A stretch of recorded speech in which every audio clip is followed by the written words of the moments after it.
Now I'm going to help you. This side of the tape is directed to your conscious mind, the part of your mind where you make decisions and where you are aware of now.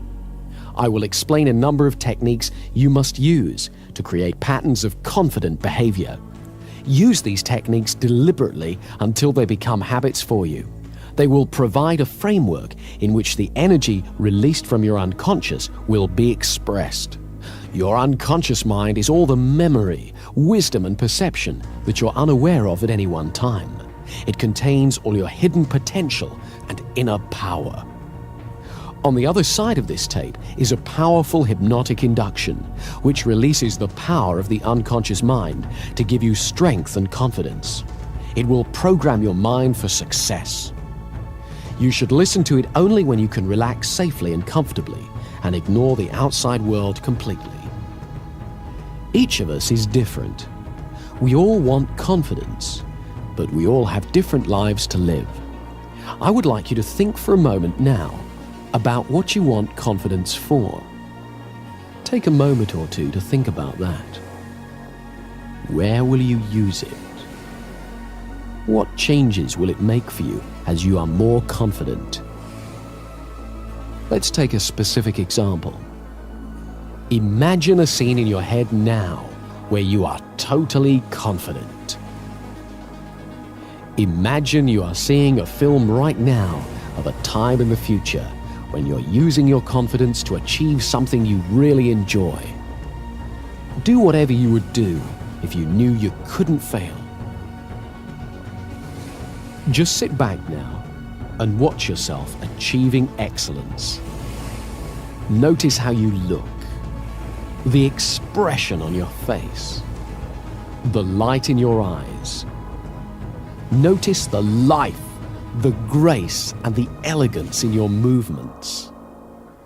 Let the camera of your mind move all around the scene and replay it as slowly or as fast as you wish, as many times as you wish, so that you become fully acquainted with every aspect of your presence during a moment of successful achievement.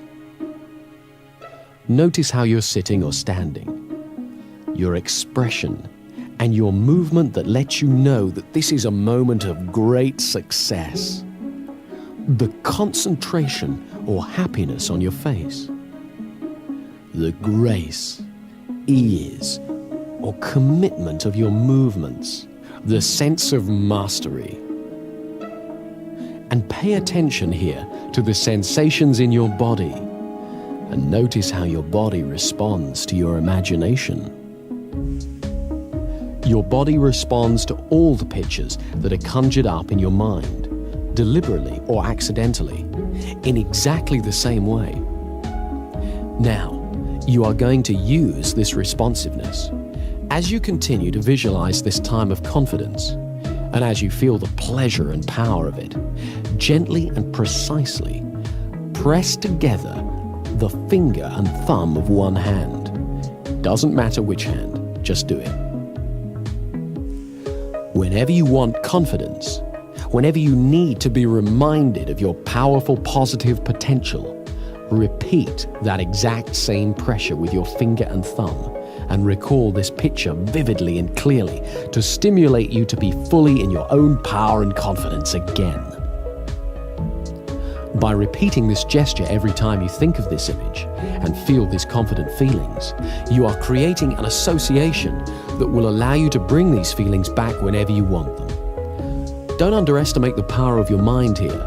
Do this simple but powerful exercise and you'll find it gets easier and easier and more powerful every time. You see, the human mind works by association. When we've experienced two things together for a little while, one will automatically remind us of the other. This associational linking is very powerful. For example, I like traveling, so whenever I go to the airport, I feel that excitement, even if I'm just going to pick someone up. The rule is, repetition is the mother of success. So let's just repeat this mental visualization. Remind yourself of that picture of you being successful and confident. It doesn't matter if it's not very clear at first. Each time you do it, it'll improve. Home in on the part of it that makes you feel best. magnify that part. Make it bigger, brighter, louder, bolder, brilliant, richer in your mind. Really feel it within you and around you. And when that confidence is at its peak, press your finger and thumb together again in exactly the same way as you did before. And say to yourself, I am confident. And then relax.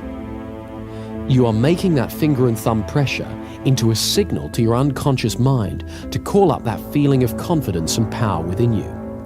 Practice this imagining for at least 3 weeks every day, and then whenever you feel challenged, you can repeat that exact same movement.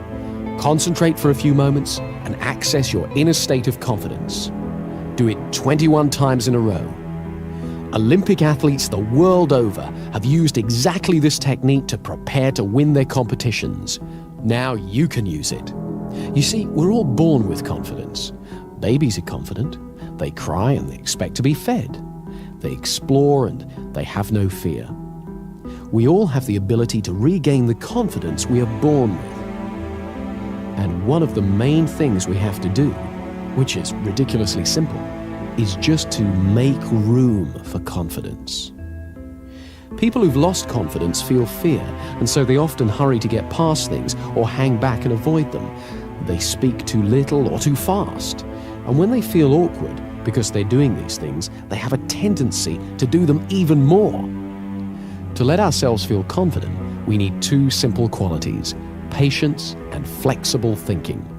A few years ago, I was giving a presentation at a conference. I was on a panel with 2 other speakers, and while they spoke, I was really enjoying relaxing and being a member of the audience. And so it came as a bit of a shock to me when I was called to speak. I went to the rostrum and looked out and saw a huge room full of people looking at me. All of a sudden, I felt my stomach tighten and my hands went clammy and started to tremble. I was very surprised because I'm used to appearing in public, so I wasn't expecting to feel anything like that. So what I did was nothing. I just stood there and I noticed my feelings. First of all, I noticed my breathing, and I got used to standing where I was. I thought for a moment about what I was going to say and how much I believed in it, and I accepted that my body was excited. I was excited. I didn't have to call it stage fright or lack of confidence. I was excited. And that added a spark to my presentation. Then, when I felt ready to speak, I began. Now, this was a fairly simple little incident, but it shows 3 things. Firstly, you never know when you're going to be surprised, because I had no idea I was going to feel anything like that when I stood up. Secondly, it reminded me of the value of patience. I simply took my time to notice what I felt and got used to it. I didn't rush away from my feelings by diving straight into my presentation in a terrible rush. And when I acknowledged how I felt, it wasn't overwhelming. It helped to notice my breathing and to let that be calm as well. Thirdly, I reminded myself that the feeling I felt wasn't good or bad. It was just what I felt. And I could choose to call it fear or stage fright or eagerness or excitement. And I chose to call it excitement. I was reminded of this when I was sent a tape of my presentation, and I heard the pause before I started to speak. That was the pause I took to make room for my confidence. There are lots of ways you can make room for confidence in your life. In conversations, we can practice confident listening. Confident listening is allowing yourself to concentrate fully on the other person's speech. It means that rather than preparing what I'm going to say, I really listen to you. And so often when I listen well, what I need to say, and when it's okay to say nothing, becomes much clearer. When I hear the rhythm of the conversation, I discover that there are plenty of times when silence is appropriate. By listening with patience, I make room for confidence in my conversations. The same is true with actions and feelings. Patience makes room for confidence. Turn your attention outward to the world while acknowledging what you feel. But don't judge or compare or worry. Stay curious. Don't judge yourself or others. Often you don't have to do half as much as you were worried about when you lacked confidence. And when it's time to act, what you have to do is clear and simple. We all use habits a great deal in our life. Some habits help our confidence, others don't. So to increase our confidence, we have to amplify the habits that assist us and eliminate those that don't. Much of our thinking is habitual. It happens all by itself and is just a string of associations. Mostly, we tend to be absorbed in a task or an interest, or afloat on the river of automatic thinking. However, we can affect it. With a little effort, we can redirect our attention. It turns out that associational thinking is very powerful, so this effort has to be made over and over again. At first, it's quite unnerving to discover how easily we can be distracted. But if we repeat the effort over and over again, we gradually find that we affect our patterns of association and also increase our powers of concentration. There's one very important way we need to make this effort. Nowadays, the atmosphere of ideas in which we live is very busy. Messages bombard us from all sides, and not all of them are very healthy. On television and radio, we're asked to buy far more than we can afford, and the news is always full of doom and disaster. To protect ourselves, we learn to ignore a great deal of it so that we're not overwhelmed. But unfortunately, we can also inadvertently ignore the beauty and blessings of life as well. So we must learn to be selective and to reinforce the positive, beautiful messages in our lives so that we nourish the positive and beautiful in ourselves. As we pay attention to the goodness in the outside world, we strengthen it within ourselves. It's also useful to phrase things positively, to use optimistic language whenever possible. I don't mean that we should ignore difficulties or problems, but that we should always look towards the solution, not the negativity. If we use positive words to ourselves and others, we are more likely to receive positive words and messages from them. Try to avoid putting people down or putting yourself down. If you want, you can make a game of cleaning up your language. Do it by yourself or with a friend. Watch out for negative phrases like, I can't, or I shouldn't, or I'll never, or I'm just not very good, or starting sentences with but or no. Whenever you hear yourself or a friend use a phrase like that, stop and rephrase it in positive terms. For example, instead of I can't do such and such, use I can learn how to do such and such, or I haven't learned to do such and such yet. There's no fixed meaning in life except the meaning that we bring to it. So let's make your life brighter by looking at things that you've got going for you. Positive thinking becomes a self-fulfilling prophecy. Every time we pay attention to something, we energize its presence within us. If we pay attention to negative thoughts, we just make them stronger. So they crop up more and more often. But when we pay attention to positive thoughts, we strengthen them so that they return to our consciousness more and more often. Whatever you pay attention to returns to your awareness more and more frequently. So it's vitally important to acknowledge and concentrate on your successes, great and small, and what's really healthy and rewarding around you. Remember, you always get more of what you focus on in life. Here's a way of focusing that power.